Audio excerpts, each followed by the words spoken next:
Hello everyone and welcome back to another Pauper deck tech. This time we're going to be taking a look at a tribal deck, but something that's not really as conventional as elves or fairies, for example. Instead, this time we're taking a look at soldiers in mono white. So mono white soldiers is pretty much like any other standard white weenie deck, except most of our creatures are soldiers, and two creatures in our main board benefit from having soldiers on the battlefield. So that's why this is a soldier sub-theme, just so we can turn on specific creatures that really help the deck out. And before we begin this deck tech, I'd like to say that you can actually buy this deck right now. If you click on the link in the description down below, it will take you to the Rogue Deck Builder website, and you can buy the deck just by itself, or you can buy it with sleeves and a deck box, and that's a pretty sweet deal. I don't really think anyone else is doing that right now. I know there's people that are doing like these weird battle decks or whatever, but if you want to buy a full-on like Pauper deck that you can take to your LGS to go play, or at a GP or whatever, check it out. We begin with a playset of Elite Vanguard. Now this card was released as a common back in Eternal Masters, and thank God, because honestly, a Savannah Lions, that's not like a rare level, and that card was originally a rare, and this is exactly the same thing as Savannah Lions, save for being a different creature type. So we're going to slap a 4 of this in here. It's just a great 1-drop for this deck. It's aggressive, and yeah, it dies pretty easily, but hey, you know what? 2 power for 1 mana? Why not? We also have 3 Acacian Javelineers in it, and this card is, you know, when I first built this deck like about a year ago or so, I was kind of on the fence about Acacian Javelineers because, yeah, you know, it's a form of removal, but it's a dinky little 1/1. What good is it going to be in the long term? And it turns out, you know, when your format is full of Spell Stutter sprites and Delver of Secrets that have become unflipped, Javelineers seems to be a pretty decent card, and I kind of want to try going up to 4, but, you know, I've been playing with 3 for about a year or so, and I've tried 4 every now and then, but you could go ahead and go with 4, but this card is pretty decent, especially since we're playing mono white, and mono white is kind of sparse for decent removal. We have like temporary removal in the forms of like Journey to Nowhere, so a card like this can help us out in the long run, especially against like evasive creatures like Spell Stutter Sprite. We also have a 4 of Thraben Inspector here, and this guy is an all-star from Shadows over Innistrad, and I love this guy. Ever since he was in Standard, I think everyone loves this guy, really. He's a form of card advantage in white, which that color rarely ever gets in the first place, so that card almost automatically makes it a 4 of in here, and then it just having 2 toughness as opposed to 1 is just icing on the cake, and it being a soldier, it being able to benefit some of our other creatures is just, like I said before, icing on the cake. So this card, awesome. Just, yes, all of it. For our final 1-drop creature and our first card that kind of requires soldiers to be on the battlefield is a 4 of War Falcon. Now this card, I first played it years ago whenever it first came out, whatever it was, like M13 or M14 or whatever. And I tried playing like a soldiers deck in Standard with like, there were 2 different Exalted Knights in white and black, but this card I always kept in the back of my mind. And when I built soldiers like about a year or so ago, I remembered about this card and I slapped it in because it's essentially Savannah Lions with flying in this deck, because most of our creatures are soldiers, save for this and 1 other creature in the deck. So yeah, like this card is, it is definitely way better than Savannah Lions in this deck, because it will almost have flying, like, I want to say like 100% of the time, but obviously that's not feasible, so we'll just go with like 90-95% of the time. And hey, you know, that seems pretty playable for a common, right? And for our next creature that kind of makes this like soldier tribal is a 4 of Veteran Armorer, and this guy, yeah, there's the other veteran card that gives our creatures +1/+0, but that also costs a mana more, and I also kind of value toughness more in an aggressive deck. You know, you'd kind of think you want to prioritize power, but you know, you kind of want your stuff to survive through combat so you can consistently attack over and over again, or just leave up good blockers. A card like this is kind of vital to that format in general. And for our next creature, we have a 2 of Loyal Cathar. Now, as a 2/2 for double white mana, it's fine. It has Vigilance, so it's a little bit better than your average bear. However, whenever it dies, it becomes another 2/1 that can't block, which, you know, that's common with zombies or whatever. But hey, you know, we get essentially 4 power for 2 mana across 2 bodies. We're definitely going to play this. I did have the elf that has Persist, I can't remember its name, in here, as well as Loyal Cathar. But when I was cutting creatures, I wanted to cut Cathar, but as I played with it more and more, I found that this card is actually pretty decent, not just in soldiers, but just like as a value creature in general. And for the next creature in our deck, we have a 4 of Squadron Hawk, and I know what you're already thinking, you know, this isn't a soldier, this doesn't go with the theme of the deck, but like I mentioned earlier, white has a difficulty with card advantage, especially in Pauper, where our resources are very limited.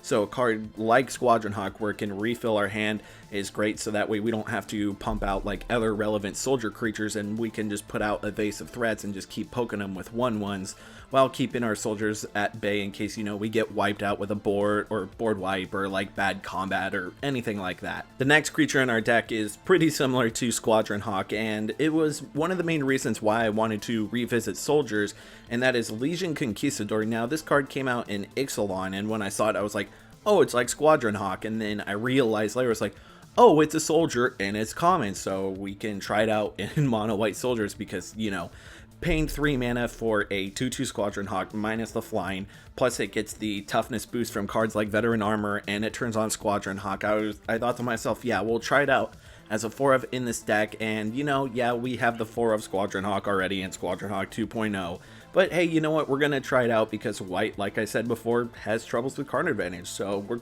we'll give it a shot. So for the last creature in our deck, it's not a soldier, and it doesn't really have anything to do with soldiers, but I just love this card and wanted to play it in the deck, and that is Guardian of the Guild Pact, and we're playing a 3 of it, and it's by far the most expensive card in the deck in terms of converted mana cost, and it also has the biggest body in the entire board, but its ability is pretty unique in terms of Pauper. It's protection from monocolored, and there isn't really that many multicolored creatures in the format that like are really considered that playable.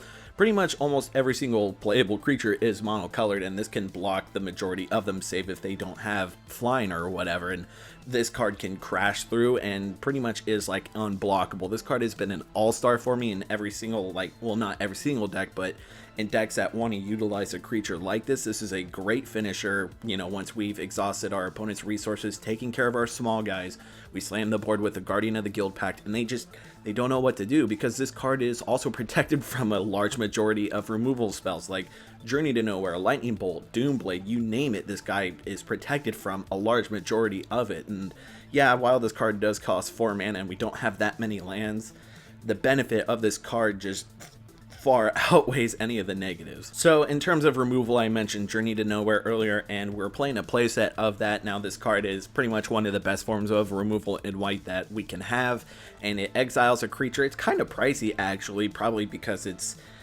kind of like a mini O-ring. It's also decent in Commander as well, so there's a somewhat okay demand for this card, and for good reason, because like in Pauper, it's also happens to be one of the best forms of removal. And while your opponent may be running enchantment removal to take this out, you know, a temporary answer to a big problem for something like, say, Ulamog's Crusher, Gurmag Angler, or something to give you like 2 to 3 turns to swing in with creatures can really help you out a lot. And we also run a 1 of Sunlance in here, and we have more in the board, but this is kind of like a white lightning bolt, as it were, and you know, white creatures are kind of back on the rise again with like Kodotha, Boros, and whatnot, so this card kind of loses relevance as an effect of that. But you know, if you're playing against Mono Blue Delver, for example, which always seems to be one of the most popular decks ever, or Stompy, this card obviously hits like 100% of them. So this card, like I said before, is kind of like the white lightning bolt. Yeah, it is sorcery speed, but you will take what kind of removal we can get. We also have a 2 of Bone Splitter in here, and these cards are perfect to slap on our Squadron Hawks or Legion Conquistadors, or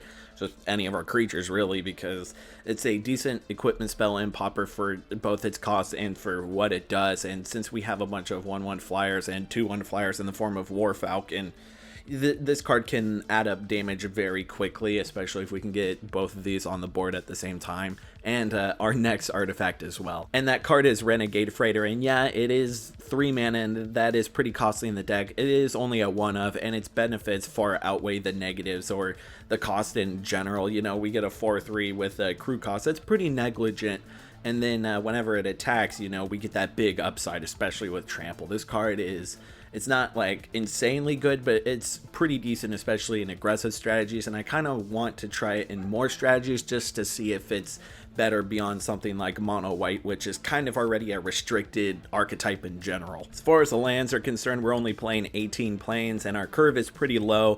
I would go lower on the lands, but we are playing 1 3-drop and 3 4-drop, so you know, just in case, to make sure we can cast that stuff, we do have 18 lands. And you know, if you get flooded with them, whatever, you'll have a bunch of Squadron Hawks and Legion Conquistadors to cast them with, so all in all, it's not really that bad of a situation. Starting off in our sideboard, we have a 2 of Fragmentize. Now, I kind of would go up more if Kuldotha Boros or Affinity becomes more popular, and I feel like they will, because Kuldotha Boros and Affinity are both natural predators of what's popular in the format right now. So a card like this, you may want to kind of go up in the future more, and there's other options available in white, but I feel like this is kind of one of the best, because I mean, you have other stuff like Patrician Scorn, and that's kind of like very fringe, and you only want to be playing against that like Bogles and stuff. But this card here is pretty good, considering that it only costs a single mana. We also have a 2 of Relic of Progenitus in here, and if budget's really a concern for you, and I wouldn't blame you, this card's been getting more expensive as the weeks go on. You could always just play with Tormod's Crypt, but Relic of Progenitus,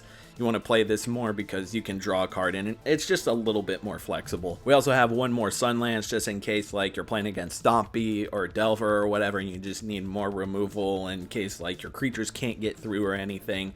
1 more Sunland should help you out in most situations. If you feel like there's more creatures that you need to worry about, you can always go up more. This card it's kind of seasonally good, like a bunch of other weird-ass sideboard cards in white, because white is one of the weirdest colors in Pauper. We also have a 3 of Irration Cleric in here, and this card, you know, it kind of pulls double duty. You can play it early against like aggressive decks like Stompy, for instance, or it's really good against burn decks. It helps you like recover from a lightning bolt or a few needle drops, and helps us live an extra turn to get in an extra combat step against burn, because they're kind of very teetering, like they're almost like out of the format because they're just getting outraced by much better decks like mono white soldiers or practically any other Pauper deck. Burn is very much seasonal, so again, you kind of want to adjust your sideboard for that, and if burn is less prevalent, you kind of want to go down on this card. But again, if it's more popular, you could always go back up. But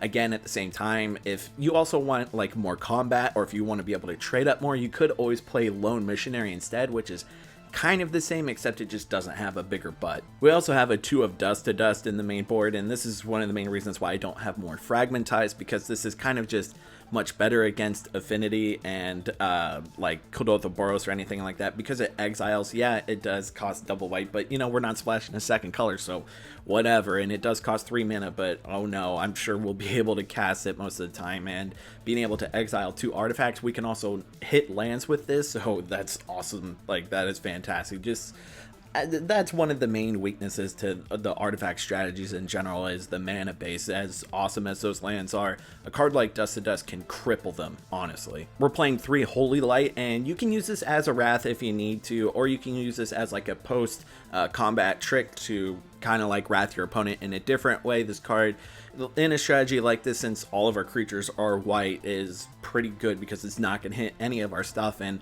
much like Electrickery, a one-sided Shrivel or one-sided Wrath, as it were, is pretty good. We also have 1 more Guardian of the Guild Pact in the sideboard if you want to bring it in for whatever. I pretty much almost always bring it in like any matchup where it's relevant and there's like a lot of removal. Guardian of the Guild Pact is awesome. If there's a lot of blockers in the way, Guardian of the Guild Pact is a great finisher to crash through them. So you could justify playing a full playset in this deck, but sometimes I kind of want 3 in the main board because sometimes I do get flooded a bit much. And if you do play with a 4th in the main board, you kind of probably should go up to 19 lands just to make sure you can cast them. We also have a 1 of Patrician Scorn in the sideboard, and this card I did have more in like a previous version of this deck built, but I've just found that like you'll run across Bogles, sometimes, not all the time, but whenever you play against Bogles, a card like Patrician Scorn, it's just an absolute like fucking blowout against them. But you know, we have some forms of card advantage in this deck, like in the form of like the Squadron Hawks and Legion Conquistadors and the Thraben Inspectors,